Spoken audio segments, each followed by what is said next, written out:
तो आप पशुओं को मारेंगे तो शक्ति को या शिव को ये बात सुहाएगी क्या? वो भी उन्हीं के दिनों में।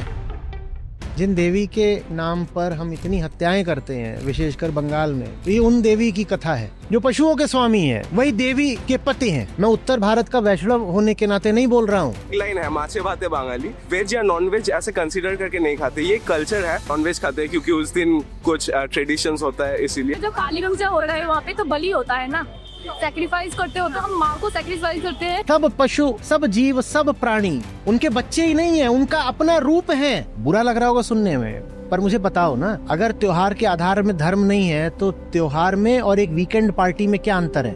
देवी का त्योहार इसलिए थोड़ी आता है कि हम खुद ही महिषासुर बन जाएं। आपसे निवेदन करता हूँ, आपकी मौज किसी की मौत ना बने। आचार्य जी, आजकल नवरात्रों के दिन चल रहे हैं और देवी की पूजा हर दिन की जा रही है। अभी रिसेंटली मैंने पश्चिम बंगाल की एक खबर में पढ़ा कि वहाँ पर सेलिब्रेशन के लिए जो वहाँ के कैदी हैं उनके उनके खाने में कुछ बदलाव किया गया है और चिकन बिरयानी और मटन बिरयानी को सर्व किया जा रहा है। तो मैं ये चीज़ समझ नहीं पा रही हूँ कि सेलिब्रेशन और निर्दोष जानवरों की हत्या में क्या संबंध है। हम सेलिब्रेट कैसे कर सकते हैं जानवरों की हत्या करने के लिए? हम हमेशा एक ही चीज सेलिब्रेट करते हैं व्यवहारिक तौर पर। आदर्श वगैरह छोड़ो, जो जमीनी सच्चाई है वो ये है कि हम जैसे हैं, हम अपने वैसे ही होने को बड़ी भारी, बड़ी अच्छी, बड़ी सुंदर चीज मानकर सेलिब्रेट करते रहते हैं। त्योहार आता इसलिए है कि आप वैसे न रहो, कम से कम कुछ दिन जैसे आप रहते हो, कुछ बेहतर हो जाओ, कुछ ऊंचे उठ पाओ। पर हम बड़े धुरंधर लोग हैं। हमारे लिए त्योहार का मतलब होता है मैं जैसा हूं वैसा रहे रहे ही मौज मार लूंगा। बल्कि मैं जैसा हूं, चूंकि अब मौज मारने का लाइसेंस मिल गया है, तो अपने ही और गिरे हुए चेहरों को अभिव्यक्त कर दूंगा। कोई मैंने जटिल बात नहीं बोल दी। साधारण मतलब यह है कि साधारण दिनों में तो फिर भी हो सकता है कि हम थोड़े तमीज के लोग होते हों, लेकिन जब त्योहार के दिन आ जाते हैं तो हम अपनी रही सही तमीज भी गायब कर देते हैं। हमें अनुमति मिल गई है धार्मिक, हमारे अनुसार हमें धार्मिक अनुमति मिल गई है मौज मारने की। तो आप दुनिया भर में देखिए, सबसे ज्यादा प्रदूषण कब हो रहा होगा? त्योहारों के दिनों में, हफ्तों में। अभी 25 दिसंबर से लेके 1 जनवरी तक का जो समय आएगा, वो दुनिया भर में प्रदूषण के लिए और क्लाइमेट के लिए सबसे घातक समय होता है। जितनी एयर ट्रैवल उस समय होती है कभी नहीं होती, जितना कंजम्पशन उस समय होता है कभी नहीं होता, मार्केट में जितनी डील्स तब होती हैं कभी नहीं होती, और टूरिज्म में जितनी गंदगी उस समय फैलती है कभी नहीं फैलती। क्योंकि हमारे देखे दो दो काम हो रहे हैं। क्रिसमस तो है ही धार्मिक, और न्यू ईयर भी एक तरह से धार्मिक ही बात हो गई भाई, धार्मिक नहीं तो कम से कम सांस्कृतिक। बकरीद पर जितने बकरे कटते हैं वो आम दिनों की अपेक्षा कई गुना कटते हैं। एक आम दिन दुनिया में बकरे, भेड़, ये सब, भारत में बकरों का ज्यादा है, और जगहों पर और जानवर भी काटे जाते हैं। तो वो दिन ऐसा होता है जिस दिन एक स्पाइक आ जाती है कि इतने तो रोज कट ही रहे थे, आज।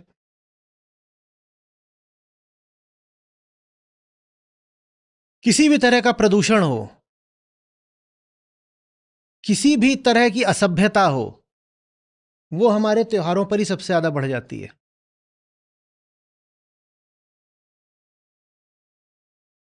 ये करा है हमने धर्म के साथ। धर्म का जो उद्देश्य है वास्तविक, उसको हमने बिल्कुल उलट करके रख दिया है, इनवर्स, फ्लिप।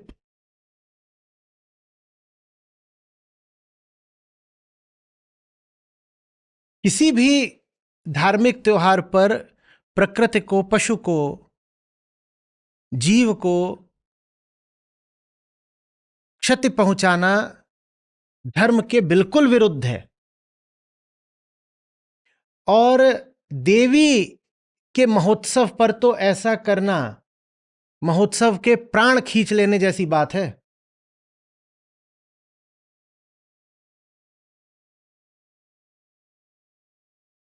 जो पूरा शाक्त मार्ग ही है, देवी का जो मार्ग है, उसका जो केंद्रीय ग्रंथ है उसका आप नाम जानते हैं, ठीक है ना? हम बहुत बार उसकी चर्चा कर चुके हैं। क्या है? दुर्गा सप्तशती या दुर्गा महात्म्य, कई नामों से जाना जाता है। सप्तशती ज्यादा प्रचलित नाम है। और सप्तशती पर मैंने इतनी बार बोला है, आप लोगों को इतनी बार समझाया है, एक एक श्लोक की विस्तृत व्याख्या करी है। वो पूरा ग्रंथ ही ये आपको बताने के लिए है कि देवी वास्तव में प्रकृति ही हैं।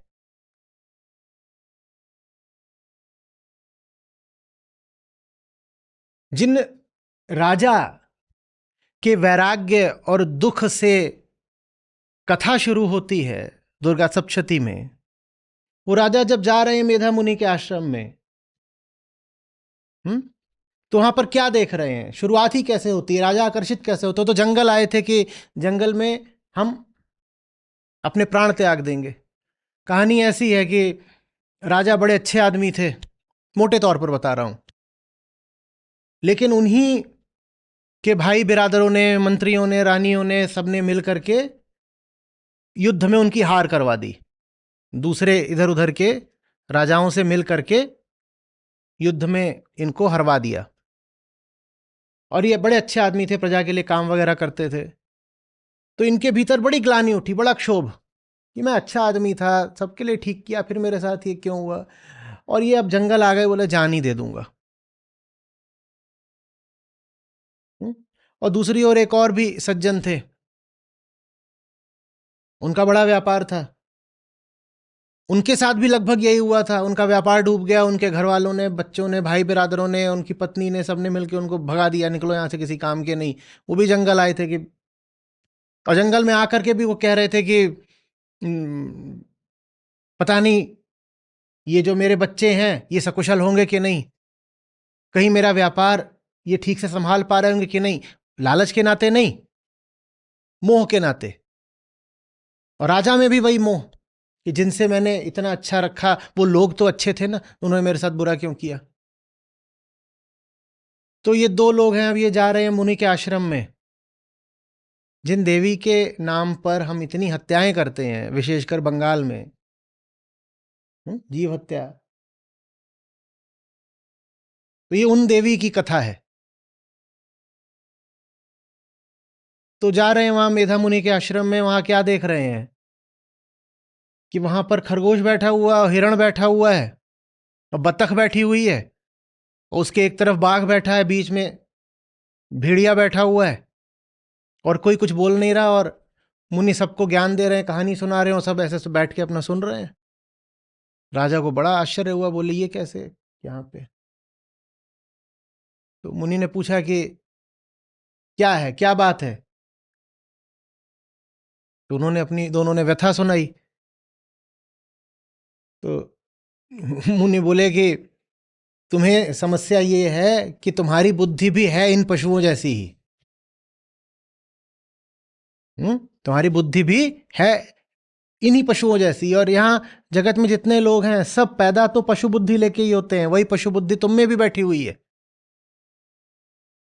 तो बोले हमें बताइए फिर ये जगत क्या है, प्रकृति क्या है? बोले हम बताते हैं, कथा के माध्यम से बताएंगे, होशियार हो, ध्यान दोगे तो समझ लेना। फिर वो कहानी बताते हैं पूरी कि विष्णु सोए हुए थे, उनके कान के मैल से दो राक्षस पैदा हो गए। तो फिर एक के बाद एक करके उसमें राक्षस आते हैं, मधुकैटभ आते हैं, चंडमुंड आते हैं, महिषासुर आता है। तो ये सब अपना, समझ में आ रही बात? ये चल रही है। बार बार ये इंगित किया जाता है कि देवी प्रकृति ही हैं, और ये जितने राक्षस हैं ये वो लोग हैं जो प्रकृति को भोगना चाहते हैं। तो देवी माने वो जो उनका संहार करती हैं, जो प्रकृति के साथ हिंसा करते हैं। और हम देवी के भक्त बनते हैं और देवी के ही दिनों में प्रकृति के साथ हिंसा करते हैं। शिव और शक्ति का संबंध तो समझते हैं ना, शिव और शक्ति का संबंध समझते हैं ना, दोनों को साथ दिखाया जाता है पति पत्नी के रूप में, ठीक यही है ना। और शिव पशुपति भी कहलाते हैं। पशुपति इस अर्थ में कि पशुओं के स्वामी, जो पशुओं के स्वामी हैं वही देवी के पति हैं। पति साधारण अर्थ में नहीं, दूल्हा दुल्हन नहीं, हालांकि शिव पार्वती की कथा में दूल्हा दुल्हन भी हैं। तो आप पशुओं को मारेंगे तो शक्ति को या शिव को यह बात सुहाएगी क्या? वो भी उन्हीं के दिनों में। और इन दिनों में तो जलवा बिखरता है। जो आम आदमी कम मछली खाता होगा ज्यादा खाएगा, जो कम बकरा खाता होगा वो ज्यादा खाएगा। दंदना के बलि दी जाती है, इतनी बलि कि कोई हद नहीं। और जो बलि नहीं भी दे रहे हैं उनको बकरा तो जरूर चाहिए। विशेषकर बंगाल में। और इसीलिए आप जो सवाल पूछ रही हैं, जो घटना बता रही है, ये बंगाल की है कि वहां कैदी लोग भी कह रहे हैं ये तो खास दिन है, तो नवरात्र में कैदियों को सबको चिकन और मटन दिया जाए। ये खुशी मनाने का तरीका है कि किसी गर्दन काट दो, उससे खुशी मनाई जाएगी। चलो, अब मेरे सिद्धांत की बात नहीं है, मुझसे मत लड़ो। वो कहने लग जाते हैं कि देखो आप तो उत्तर भारत के वैष्णव हो ना, इसलिए आप शाकाहार बोलते हो। मैं उत्तर भारत का वैष्णव होने के नाते नहीं बोल रहा हूं, और मैं आपसे पूर्वी भारत बंगाल के शाक्त से नहीं बात कर रहा हूं।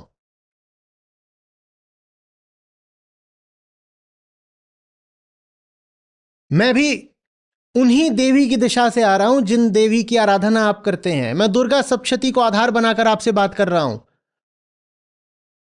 दुर्गा को आप पूजते हैं ना, तो मैं दुर्गा के ग्रंथ की बात कर रहा हूं। ये आप क्या कर रहे हो? साधारण दिनों में जितने मांस की खपत होती है उससे कई गुना ज्यादा मांस आप इन दिनों में खा रहे हो। और खाने का मतलब, खाने में नहीं बुराई है कि आप अशुद्ध हो जाओगे। एक बार तो वो मर गया तो अब खाओ कि फेंको, वो तो गया ही जान से। आपके खाने के लिए ही तो कत्ल किया जाता है, आप ही के हाथ खून में रंगे हुए हैं।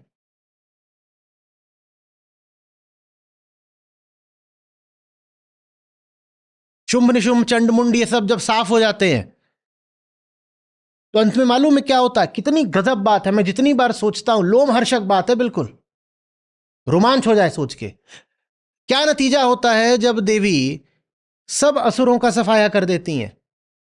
बोलते हैं जितनी प्रकृति में गड़बड़ थी वो ठीक हो गई।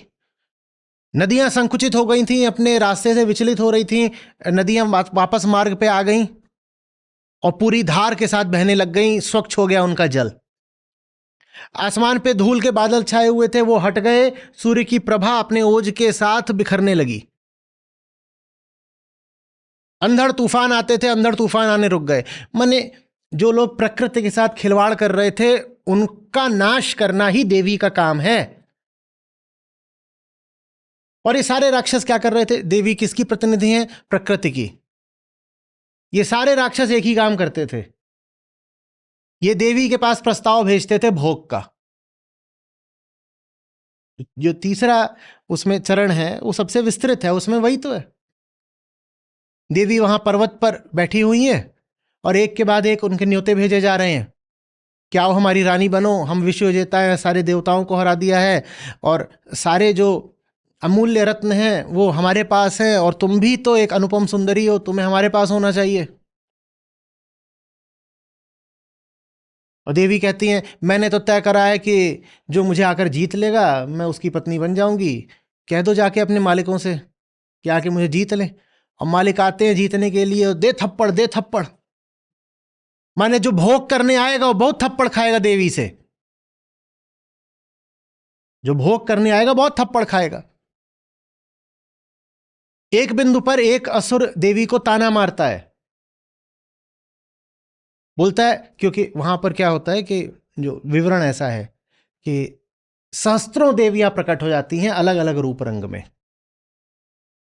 देवी की सहायता करने के लिए न जाने कितनी देवियां वहां प्रकट हो जाती हैं, कोई कहीं से, कोई कहीं से, कोई किसी से उठती हैं, कोई किसी देवता से आती हैं, कोई किन्हीं के शरीर से निकल आती हैं, और वो सब प्रकट हो जाती हैं और राक्षसों को दनादन दनादन पीट रही हैं, मार रही हैं।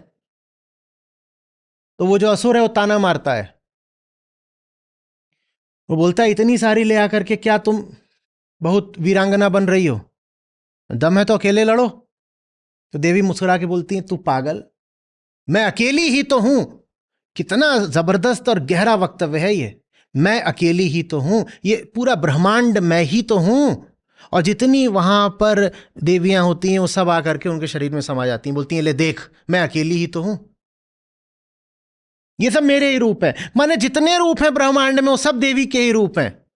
तभी तो नव दुर्गा, 9 का जो आंकड़ा है वो आपको यही बताने के लिए है कि जहां जहां जहां जहां प्रकृति में जो कुछ है, जितनी विविधताएं हैं, उन सबको देवी ही मानना। उनको अगर देवी ही मानना है तो उनका गला काट करके खा कैसे सकते हो? पर हम अपनी संस्कृति को धर्म से ऊपर रखते हैं। हमारे देखे संस्कृति पहले आती है और धर्म को हम रूपांतरित करेंगे संस्कृति में फिट होने के लिए। हमारा ऐसा कल्चर है तो कल्चर के हिसाब से हमारा रिलीजन चलेगा, और जबकि बात बिल्कुल उल्टी होनी चाहिए। धर्म के आधार पर संस्कृति को बदलना चाहिए। वास्तविक धार्मिकता तय करेगी कि संस्कृति का साफ शुद्ध रूप क्या होगा, पर नहीं। क्योंकि संस्कृति हमारी आदत की बात होती है, संस्कृति हमारे व्यवहार की, बिहेवियर की, परंपरा, ट्रेडिशन की बात होती है। तो हम संस्कृति से चिपके रहते हैं क्योंकि हमें उसकी आदत लग गई होती है, हैबिचुएटेड होते हैं। और फिर हम धर्म को तोड़ मरोड़ देते हैं ताकि वो जाकर के संस्कृत के खांचे में किसी तरह फिट हो जाए। हमने अपनी आदतों को धर्म का नाम दे दिया है। तो ठीक उस समय जब उत्तर भारत में शाकाहारी थाली चलती है और कहते हैं नहीं नहीं अभी तो नवरात्रि स्पेशल थाली, ठीक उसी समय बंगाल में माराघाट चलती है। मैं ये नहीं कह रहा उत्तर भारत श्रेष्ठ हो गया पूर्व से, इससे ही पता चलता है कि दोनों जगह बस आदतों के गुलाम हैं लोग। ये शाकाहारी हैं तो कहते हैं अभी नवरात्र है तो मुझे और शाकाहार करना है, वो मांसाहारी हैं तो कहते हैं अभी नवरात्र है तो मुझे और मांसाहार करना है। दोनों में से कोई भी दूसरे से श्रेष्ठ नहीं है, दोनों बस अपनी आदतों, परंपरा, व्यवहार, संस्कृति के गुलाम हैं और धर्म को वो संस्कृति का अनुगामी बना रहे हैं। धर्म पीछे पीछे चलेगा। हमारे लिए कल्चर बहुत बड़ी बात है, बार बार कल्चर कल्चर कल्चर करेंगे। कल्चर क्या है? तुम्हारी आदत का नाम कल्चर होता है भाई। बदलो अपने कल्चर को, जैसे आदतें बदली जाती हैं। And since most of our habits are bad habits, hence most of our culture is bad culture. सीधी सी बात नहीं है क्या? ये इतना क्या गौरव करते हो कल्चर पे? जो कुछ पीछे से चला आ रहा है, जो कुछ तुम्हारे व्यवहार में है, बिहेवियर में, उसको ही कल्चर बोलते हैं ना। तुम्हारा बैठने उठने का तरीका, तुम्हारे खाने पीने का तरीका, तुम्हारी भाषा, तुम्हारी पसंद नापसंद, यही सब तो कल्चर होता है।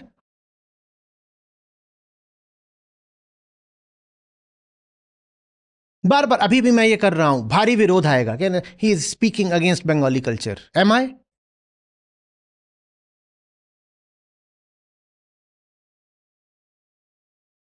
ही speaking on behalf of north Indians. Am आई?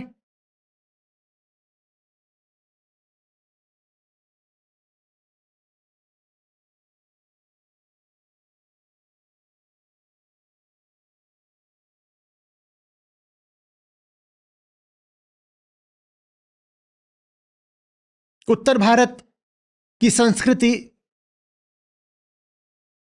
पर तो मैं इतने ताने मारता हूं कि उत्तर भारतीय मेरे पीछे पड़े हैं, और देश के किसी और हिस्से के लोगों को समझाने जाओ तो वो मुझे फिर उत्तर भारतीय की तरह देखें। ये कहां से बात आ गई?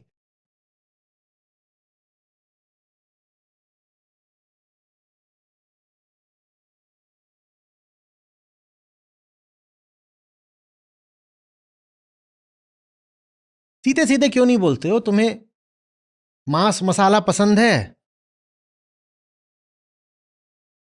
जानवर कोई देवी के लिए थोड़ी ही है, देवी थोड़ी जानवर खाएंगी।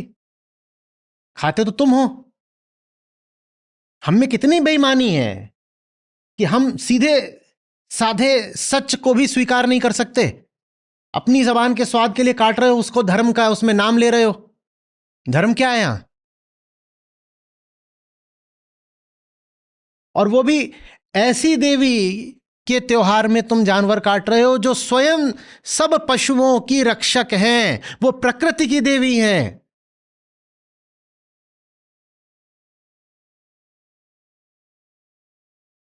सब पशु, सब जीव, सब प्राणी उनके बच्चे ही नहीं हैं, उनका अपना रूप है। हम ये भी नहीं कह सकते कि वो देवी हैं और ये सब छोटे छोटे जो हैं उनके बच्चे हैं, बच्चे भी नहीं हैं, वो देवी के रूप हैं। वो देवी के सजीव रूप हैं। देवी के सजीव रूप को देवी की प्रतिमा के सामने काट रहे हो, ये कहां की होशियारी है?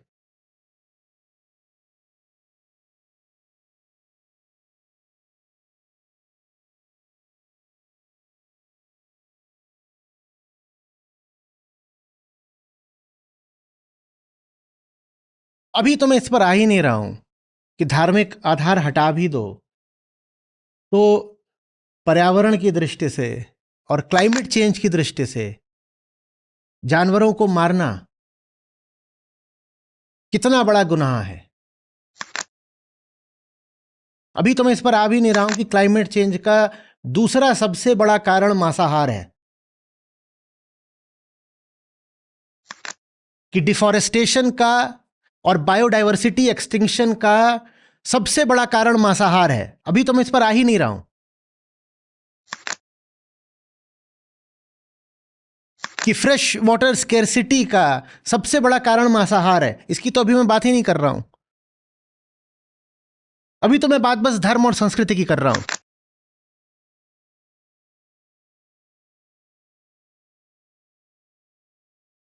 हमारे धर्म ग्रंथों का अगर सही अर्थ किया जाए तो बड़े ऊंचे हैं, बड़े प्यारे हैं ग्रंथ हमारे, पर हमें बस त्योहारों पर धूम मचानी है, ग्रंथ से कोई लेना देना नहीं। त्योहार अगर ग्रंथ पर आधारित नहीं है तो वो त्योहार एक एक ऑर्डिनरी पार्टी से बढ़कर कुछ है क्या? बुरा लग रहा होगा सुनने में, पर मुझे बताओ ना, अगर त्योहार के आधार में धर्म नहीं है तो त्योहार में और एक वीकेंड पार्टी में क्या अंतर है?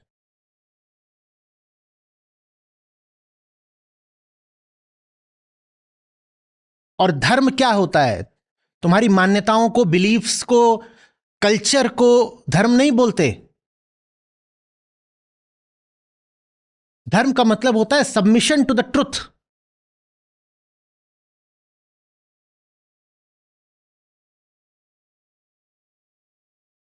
आदत की अपेक्षा सत्य को सम्मान देना धर्म है।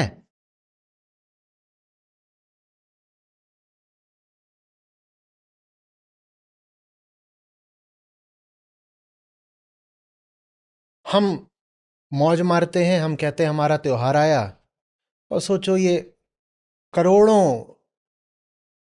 बेजुबान छोटे प्राणी, इनके लिए क्या आया? हमारे लिए मौज आई, इनके लिए मौत आई।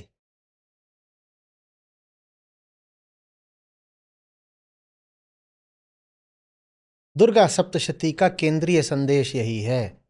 प्रकृति को भोगोगे, प्रकृति को कंजम्पशन की चीज मानोगे तो देवी तुम्हारा वही हाल करेंगी जो चंड मुंड मधु कैटभ शुंभ निशुंभ का किया था। महिषासुर कौन है?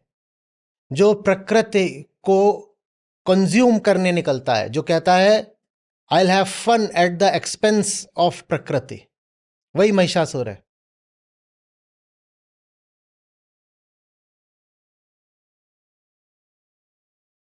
देवी का त्योहार इसलिए थोड़ी आता है कि हम खुद ही महिषासुर बन जाएं।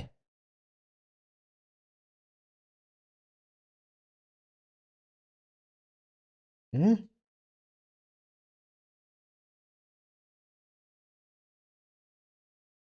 आपसे निवेदन करता हूं, आपकी मौज किसी की मौत ना बने।